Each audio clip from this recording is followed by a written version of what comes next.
Direktorat Jenderal Penegakan Hukum Kementerian Lingkungan Hidup dan Kehutanan bersama Polda Sumatera Selatan membongkar praktik perdagangan ilegal 8 cula badak dengan nilai total mencapai 245 miliar rupiah.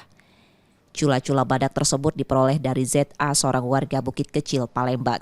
Saat penggeledahan di kediaman ZA, petugas juga menyita 5 pipa gading gajah dan 3 potongan tulang dugong. ZA ditangkap dan dijadikan tersangka setelah teridentifikasi akan melakukan transaksi jual beli cula badak dan pipa gading gajah di Kecamatan Alang-Alang Lebar, Palembang.